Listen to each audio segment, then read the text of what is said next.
Well, here we are again.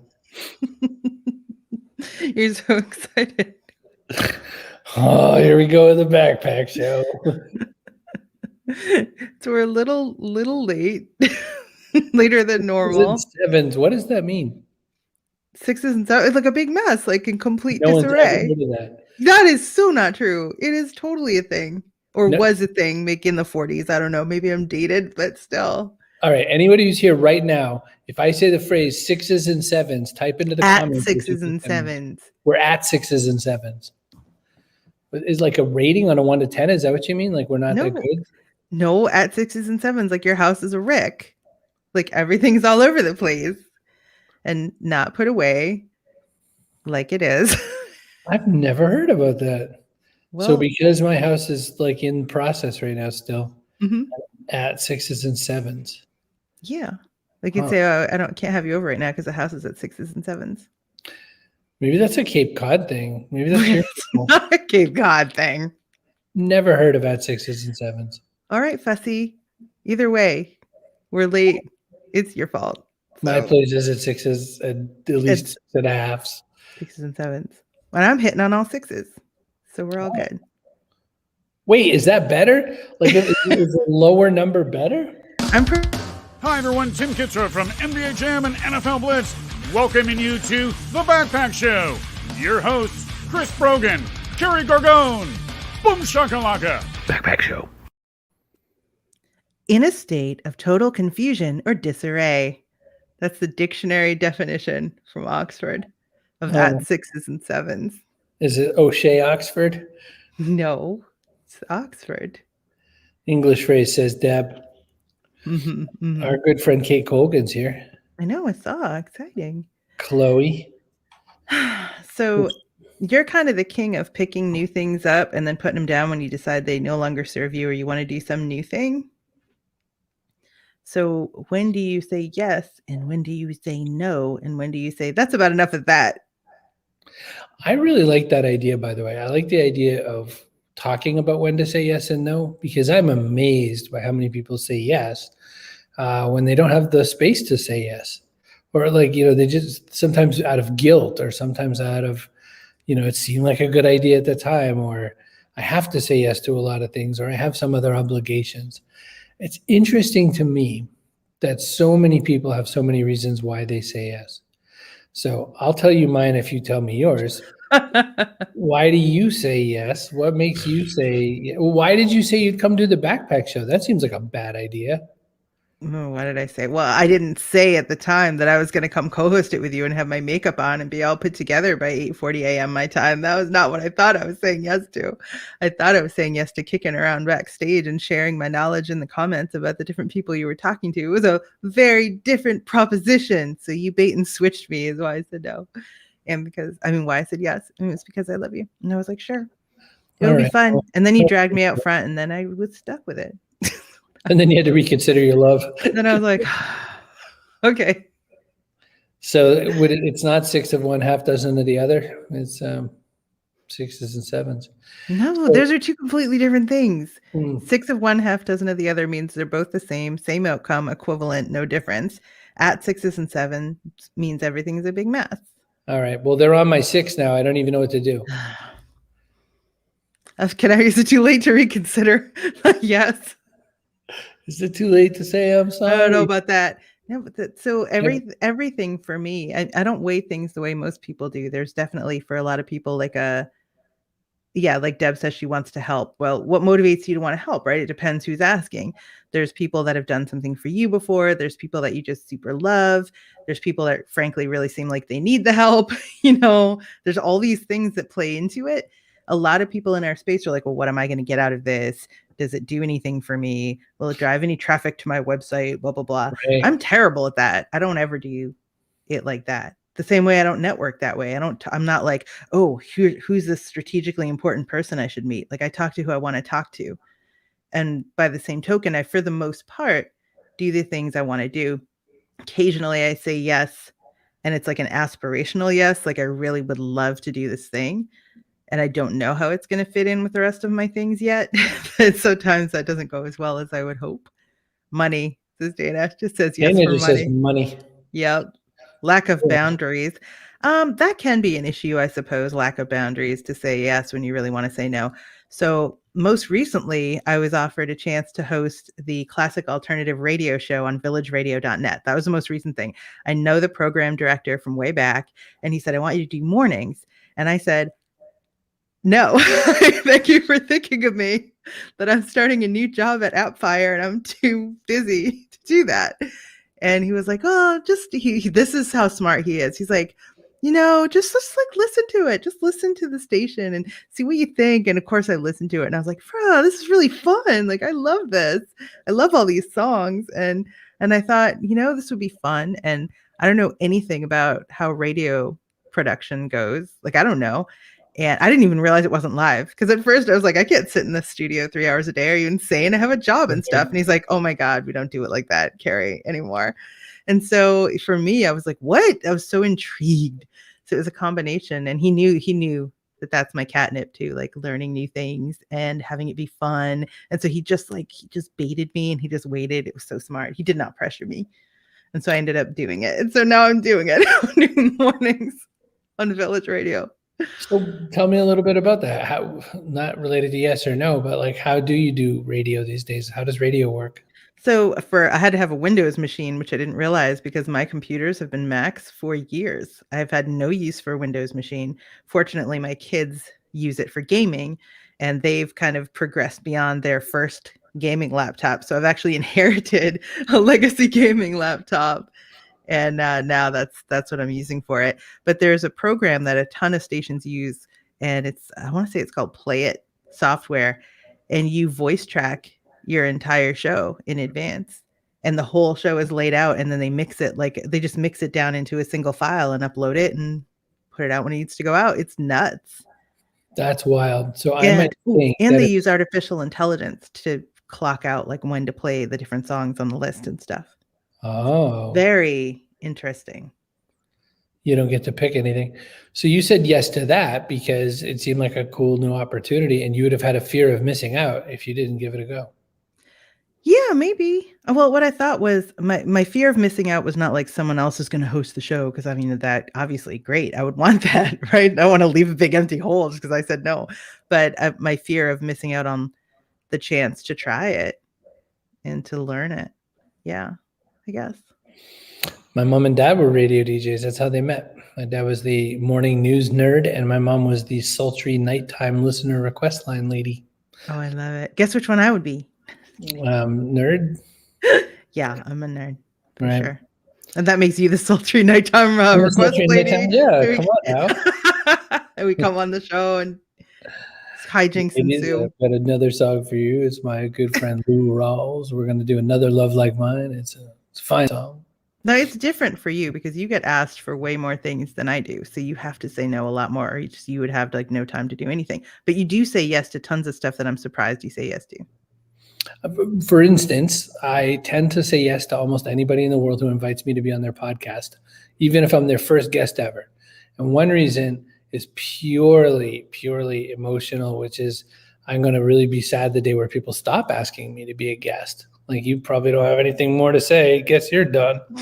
Like, that would be terrible, right? And then on the other side, I say yes because, everyone has to start somewhere. And I mean, anytime I've ever landed an amazing, somebody I didn't think I should get, Sir Mix-a-Lot should not have said yes to us. But he said yes. And then I'm like, oh my gosh, Sir Mix-a-Lot. And that gave me so much bravery to invite so many other people onto the show. And I imagine you as well. And it's, so I want to be able to say yes to podcasting. So that's one thing I almost always say yes to. I say yes all the time to classroom visits. So I even have a page on my site, chrisbrogan.com/classroom.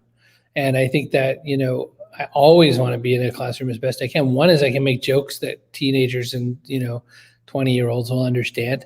And two, I am trying to seed the water so that when those people get rich and have a huge budget, they want to hire me.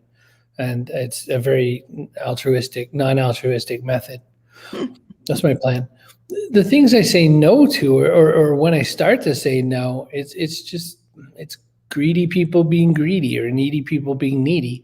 I mean, there's a person, you and I I'm going to say this and you're going to know exactly who I mean. There's a person in our industry who burned out his ability to ask anyone he knows for help, so much so that he's the verb for not asking for that kind of thing anymore. And, that person blew it, knows that he blew it, though. It took him a while to figure that out, but he figured it out. He burned through his whole network asking for favors on behalf of an employer he's no longer with. And who could care less about him? So it was a rough one. And so I'd say that, you learn to say no. I mean, everyone wants to say yes, but you learn to say no so fast if someone just burns you or you just feel so beat down. You've probably had that a whole bunch of times as well back in the profs days. I got pretty comfortable a long time ago, actually, saying no to things I didn't want to do. It anytime I found myself, even in my personal life, like babysitting or something stupid like that, I'd start to feel resentful and like, wait a minute, this is not on them. I said I would do this. This is on me. Where's the hooks? Like, why did I feel like I had to do this when I didn't want to do it? And I do the same for the most part professionally, unless there's something at play. Like if my boss asks me to do something, well, I'm going to do it. But if there's any other thing happening there relationship wise, I'll be like, wait, why am I doing this for her? And it's definitely not something I want to do. I even had to stop taking calls from one person that every single time she said she wanted to catch up with me, really just wanted me to do something for her, something I did not want to do, or at least that I didn't benefit from, purely one-sided. So I finally was like, okay, bye. Sometimes you just got to stop answering those calls. Right. And you don't ever hear anyone say, boy, it's really hard to say yes. Can you help me understand and what I should say when I say yes? I mean, everyone says yes, but not everyone knows how to say no. Not everyone learns. And I heard this one I heard a million years ago from Steve Robbins, who used to have this amazing podcast. And I don't remember the name of his podcast anymore. Steve had a guest on, and she was perfect at saying no. I think she might have written a book about it. I don't know. And in the process, what she said was, you basically say, thank you so much for thinking of this. It's really great that you put this opportunity in front of me. I'm not going to be able to do this at this time. I don't have anything allotted for that. I'm not going to be able to handle it. I'm going to say no. And basically, first off, you're crisp and clear. You never say we'll see or maybe or I don't know or I've got to find out. You say thank you and you say no. And you say, I'm not going to be able to allocate the time for this right now, or I'm not going to give this the attention it deserves right now, or any variation of, I really am not going to do this for you. The only time someone ever pushes back beyond that kind of reply is when that person is trying to push you into something they don't have the clout to get you to do. They know you don't want to do, which should be enough of a red flag to tell you they're not worth doing a favor for. Right. Because they don't care that you don't have the interest or energy to do it right now. Indeed. Mm-hmm. Indeed. I think it's hard sometimes when it's like a hierarchical no, like, hey, can you stay late? And those sorts of things, when somebody of an authority position, but I think that it's really important to really set your boundaries. There are times I make it clear in my business dealings that if I say, yes, I could totally be there or whatever, I mean, I could be there. And if I say, oh, you know what, I'm so sorry, I've got an appointment that time, I'm going to have to figure out some different time to do it, then people are going to respect it a little bit more. And every now and again, like the opposite happens. I had an appointment, I had a doctor's appointment next week, and I had to cancel it because I had a work appointment that was a little bit more important than the doctor's appointment. And so I said, well, I had a doctor's appointment scheduled, but I'm going to switch it, and I think that, to me, first off, I want them to understand that, like, I weigh that option, but that I'm going to say someday, well, no, that doctor's appointment is pretty important. I got to make it there. So, I feel like a lot of people don't set those boundaries with their bosses and also their colleagues for reasons I've yet to understand. I've yet to, besides the fear they're going to lose their job, I feel like it's so rare you're going to lose your job for setting good boundaries. What's your thought? Well, so there's a difference between having been at your job for 8 years. Like I was just at a job for 8 years and I was a lot more comfortable asserting my boundaries. And then there's being at your new job for 3 weeks when nobody knows what you're capable of, what your work ethic is. And so I'm not saying that I don't set boundaries, but if they were like, less comfortable with me taking off to do a thing, I might be like, okay, well, maybe I'll do that thing later, or maybe I'll, reschedule it for a time it won't conflict with work or something. Because right now I don't feel like I've earned a lot of deference yet. But once I feel like I have, then I'm going to, use that. Because at that point I'll feel like, well, you've seen what I can do, you know what I'm capable of and what my commitment's like, and I'm saying I need this. And then I would feel very comfortable with that. But in terms of other, like, outside of a hierarchical relationship like you're talking about, it's a lot easier. Then I'm just like, is this something I want to do or is it not? Because that's my time away from my kids. That's time being awake that I might not otherwise be awake, right? That's like adding a level of stress and expectation that I didn't have in my life before. And if I'm going to take it, there better be a corresponding pleasure I get from it. Or money, like Dana's saying money, but I won't do a lot of things for money. That sounds really stupid, but my time is really valuable to me, and I would rather preserve it and have less money than make that trade. I don't know. I do a lot of things for money. So Yeah, but you're an entrepreneur, right? So I have a job and they pay me a certain amount of money to do certain things. And so I have to say yes to those things and I do them. So anything outside that universe, now you're taking time from my other interests, that things I want to do. right. And to me, the math is different on that. Like for you, I imagine it's harder. And for you and other entrepreneurs, people run their own business, you're doing that math like, this is my bread and butter, yes or no to food in my mouth. Right. It's different. Right. And then the other time that I think about saying yes is, is there some sense of a strategic opportunity there? Is there some reason, like, for instance, my friend Gary from Experience says, hey, we're doing this series. You want to do the series? I said, yeah. He goes, I've got a budget. I said, great. I love budgets. And, so I said yes for money, but I also said yes because Experian, which is like a credit rating company, they're a good company for me to want to be associated with. They know credit scores, they know that sort of thing. So I would like their logo on mine. My buddy Justin Levy, who worked with me at New Marketing Labs version of my company back in 07, 08. Justin just started a new job and he had some capital with me. He said, hey, I'm doing this project. And I said, oh, that's so cool. I'd love to help. And he goes, hey, guess what? I even have a budget. I said, extra cool. And so again, the money comes, but also so did I got to do this project with my pal who I was happy to do the work. So I'll always say yes to those brand association with money, because there's a lot of people that want to give you an offer with experience, or exposure. Exposure.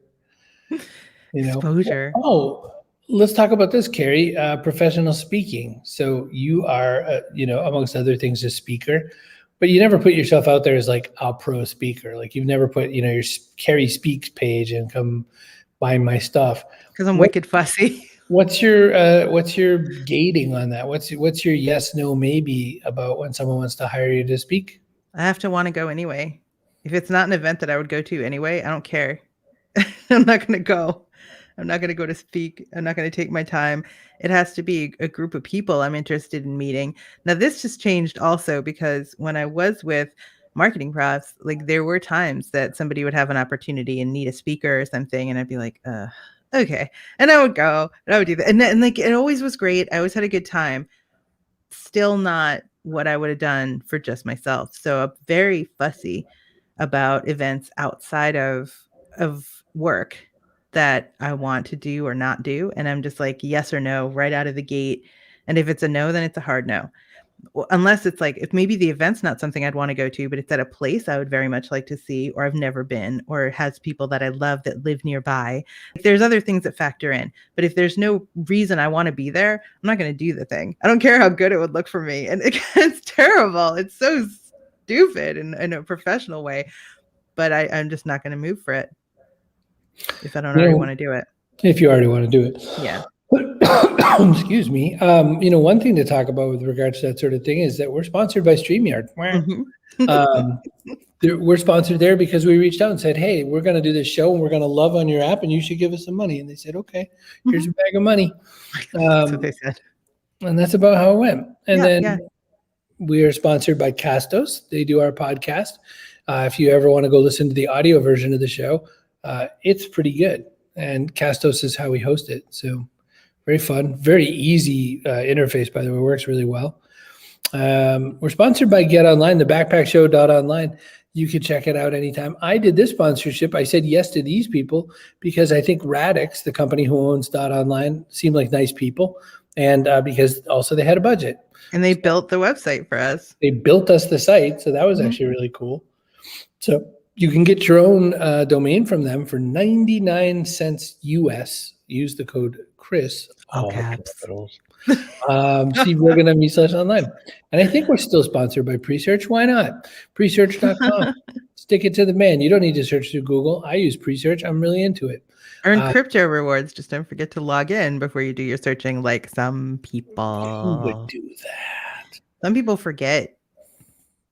Let's open it up to questions from people in this fine audience we have. Let's ask if anybody has any questions or people thoughts. in the community we serve. The community we serve, those fine folk. Elizabeth says boundaries are important. Absolutely. So no one's ever going to be like, thank you so much for setting that boundary and telling me, no, I really needed you to do that. They're not going to. They're going to be a little resentful, possibly because they're bad at setting their own boundaries and they don't want to do this thing either. But you just have to get really used to being like, nope. Carol says learning is a high. Mm-hmm. I agree. Would you say that with regards to saying yes and no, would you say that the kind of people who you feel pressure to say yes to are almost never the people that you'd very eagerly say yes to otherwise? Well, yeah, of course, because the people I'd very easily say yes to would never pressure me. Those two things are mutually exclusive. Anybody who knows me wouldn't pressure me because that gets my hackles up and makes me think, oh, I shouldn't do this thing because it must suck. Why would they have to pressure me into it if it's going to suck? There are exceptions. All right. So Jeremiah Aoyang was very keen on crypto and very interested in getting me to look at some things relating to Rally and creator coins and all that. And my first reaction was absolutely not. Like, I have no idea what any of that's about. I don't know. I don't know if I need that in my life. And he was very persistent while saying, oh, I don't want to be pushy, but push. The reason that I found him different than anyone else was because he was doing it out of what he perceived to be my benefit. He was really genuinely, thinking of me learning and getting, being one of the first people in this new space. Right. And that's why he was pushing, because he didn't think that I appreciated how important this was going to be. And I was like, okay. So I finally, because it was him and I know he knows what he's talking about and I don't, gave him the benefit of the doubt and was like, okay, fine. That's how that went. That's unusual. Usually pressure is a red flag for me that tells me, I don't want to do this thing, especially for you. If that makes sense. Yeah, that makes sense to me. Elizabeth says, I'm not sure I fully understand. Like my church class on boundaries, I think this is actually the question, where are other ways to learn good behavior when it wasn't modeled? Landmark was okay, but too culty. So learning boundaries, I mean, there's some really good books on it out there right now. And there are definitely some good videos you can find on YouTube as well. I have one back on my shelf. One's called Thank You for Being Late. I'll look up who wrote that. Cool. A good book. And I'm still, there's a whole bunch of boundary information inside of Karma by Sadhguru. So there's been no book in the last 5 years that I've felt as strongly about as I do the book Karma by Sadhguru. It is pretty much on the level of biblical for me, insofar as the information in there makes it really, I feel like there's a lot of practical, actionable map stuff in there. So did you find the name of that book for sure? I did. I'm just going to share the Chrome Aren't you tab Sherry? in it. I'm super Sherry. What? So it's called Thank You for Being Late, An Optimist's Guide to Thriving in the Age of Accelerations. Thomas Friedman. It's an older one. I've got it on my shelf. I've had it there for a while, but it's a good one. It'll help. He's a great author, and his book, The World is Flat, was one of the best world-changing books ever. Like now, if you read The World is Flat, you'd be like, Whatever. Like everybody knows that. Carol says, I hate waiting for people who are late. So here's a little insight into my upbringing. My father was routinely late, like significantly late. Like I would be waiting outside the bakery where I worked for a very long time for him to come and get me kind of late. My sister is always 90 minutes late. Like that's like a minimum. That's not even an average, like a minimum. She was late bringing me to my wedding dress fitting, 90 minutes late. I mean, it's late. So I agree. I hate waiting for people who are late. And I am myself very rarely late because of it. I tend to like to be on time. Every now and again, I'm going to be late. I'll message as many times as I can. I'm going to be a few minutes late, even more late. I don't know. I try to really keep the chatter going until I show up, because I don't want the person to be wondering. Well, definitely don't do that thing where people agree to go to something they don't want to go to, and then they're purposely passive aggressively late. Like, definitely don't do that. That's the worst. Just a polite no is way better. And I'm in the South. Trust me, they don't like polite no's. They don't like no's at all. And they especially don't like it if they're like, well, why aren't you going to come to the thing? And it's like, because I don't want to. I have no idea what to do with that. I'm thinking of pooping and, But it's perfectly fine. Carol says she gets very grumpy when people are late. She'll usually leave. And Elizabeth says she's working on being late. Oh, so you two should not get together for lunch, I guess. That's what it amounts to. Chloe asked the question, how do you decide when to say yes and no to your own projects? That's such a good question. You want to go first? No, because I suck at that part. I will stick with something because I'm stubborn, and that's the wrong way to be. So you're much better to take lessons from as far as that, because you drop stuff all the time and start something new. I kill things endlessly. Mm-hmm. To me, it's a really basic math. Can I use the smallest amount of hours to make the most amount of dollars? And if no, then I've made a mistake. Stop and do something else. There's really no other math to it anymore. And the more I read and learn about this sort of thing, or some of those other books I was reading recently, the one about money mindset or something like that, the Almanac of Kamal Ravikant has some thoughts on that. The Psychology of Money by Morgan Housel. You do have that one. Look. Oh, you do. Ooh, actually, I have the one you just mentioned too. Very cool. Ta-da! Wow, look at you. I have very smart books on my desk. Yeah, you do. So in my estimation, right now, Chloe, I'm being as ruthless as I've ever been about that, which I never used to be. I used to be like, oh, I'll just try it. I'll just put the boat in the water and see if it floats. It has to make money because I just have so little time. And when I say I have so little time, I always tell people, don't talk about being busy. You I always do. talk about being blessed. But my schedule has really accelerated, and demands on that schedule have accelerated. But more so, this is more important than that. My passion for wealth has changed dramatically because I don't want my hours to make me money. I want assets to make me money. Now, I've known this for a long time, but I didn't really execute very well, which is why I've run so many service businesses in my life. But that's the deal. So Carol says she's done some things that seemed free in the moment, but have paid in spades over time. You can always do that. There's always this sort of like working on spec. And again, that to me is one of those things that when you do it, like, I'll give you a great example. An example. Tony Robbins reaches out with his people and says, will you come do the Internet Money Masters series? Who wouldn't feel stupidly flattered that Tony Robbins reached out? I was like, oh my gosh, Tony Robbins. And so then here's the first part of the story. He blows me off. Like I fly on my own dime to Vegas and he has a personal emergency and blows me off. I'm sitting by myself in a hotel room like a hooker. Nobody shows up. So then I'm like, now I'm mad, but it's still Tony Robbins. And he gets involved in the email thread and says, I am so sorry. Could you please come by my house? I promise it'll be awesome. And I'm like, Now I have to say yes. I want to go to Tony Robbins' house again on my own dime, by the way. Oh. So I fly out to Palm Springs. I get to hang out at Tony's house. We have a little bite to eat. We talk, and I do this interview with him for the Internet Money Masters.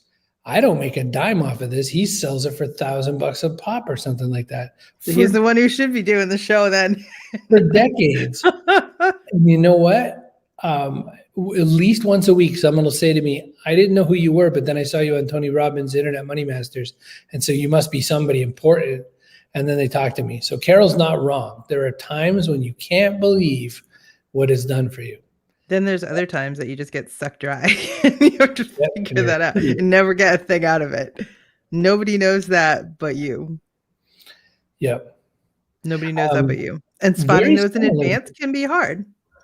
Very similarly, I did a interview that became a movie, a documentary movie called Rise of the Entrepreneur for this guy, Eric Worre. And Eric's a wonderful guy. And that's mostly why I said yes, is that Eric's wonderful. Second, because it was in Vegas and my mom and dad lived there. So I thought, well, two birds, I'll just go fly out and hang out with my Using my kind of math right there. Yep. So I go there and I do this documentary. Well, this documentary has been seen by hundreds of thousands of people. Again, favorably, like, gee, that Chris Brogan guy is interesting, so those are times when that worked out really well for me. I don't know how to tell someone how to plan for that. I can only tell you there are so many ways you could F that up. And there's so many times where it's not going to turn out. And I would preach being negative about it and be pessimistic about it. But I've had so many good experiences. I've had that experience. I've also had the opposite, where you end up doing a significant amount of work for a long time, like years even, it purely benefits the other person. Like maybe you get some incidental benefit out of it. Maybe do you get a little exposure, but really you're a workhorse and someone else is stable and you're not getting a lot for it. So when you get a whiff of that, it's really important to just break that arrangement and do something Learn else. to say no on that one. Yeah, that's Which was actually part of the reason that when my friend RJ asked me to do the radio show, I was like, absolutely not. The first reaction was like, nope, can't do that. And now here you are doing a big old radio show. And it's pretty fun. Like, I'm not going to say it's not stressful because it's learning the production part of it is a little janky. It's Windows. Okay. And it's like, I don't love Windows to begin with. So there's all that, but it's fun. And people of the things that I do, that's the one that people are like, oh man, that's really cool. And it's kind of a fun thing to talk about with total strangers. Right. So it pays dividends that way. Well, I mean, I guess there's always something there to remind you. Ugh, you are the worst. Carol says, I've had similar experiences. You have to be very choosy. I believe they said there was a philosophy around that: choosy mothers choose Jif. And I think that's really, it's the point of it. You really have to, you can't just pick any old thing. No, in our house, it was Skippy. So my mother had a whole bookshelf full of Skippy peanut butter because they were doing a giveaway. If you bought enough and turned in enough labels, UPC codes off the labels, you could get a trip to Florida. That was my first trip to Florida when I was 11. We ate Skippy peanut butter for like a year and a half. I ate all the wrong peanut butters until I moved to Massachusetts and then was introduced to Teddy. That's all I can tell you about the world. Ingredients of Teddy peanut butter: peanuts, salt. And mostly oil. You always have to stir it up because it's got that gross layer on top. Yeah, totally. Took me 2 years to not touch that oil until I finally learned there's two ways to deal with it. You just pour it in the sink, or if you're not a savage, you stir it in. No, brother. Well, to finish up on the whole yes, no, maybe thing, I never say maybe. It's a yes or it's a no. And except when my friend RJ kind of like dangled that out there, like, it's okay, you don't have to answer right away. You can tell me. And then because he knew I would like come to him. But there's people I'll say yes to no matter what. Obviously, I say yes to anything you want. But there's plenty of people I'll say no matter what. And then everything else is in between. But there's no call me maybe in there. There's no. No. Okay. I won't leave that door open if there's no chance I want to do it. I won't leave it open. Even for the radio show, if I had no interest in it, nothing about it intrigued me, I would have been like, no, thanks. Thank you for thinking of me, but no. That's where you have to be comfortable ending it. Yeah. Oh, Elizabeth says Peter Pan crunchy. Oh, that can be some tasty stuff. I got braces. I can't eat anything crunchy anymore. Yeah. No. You're right though about being comfy ending things. I mean, you got to really be comfy.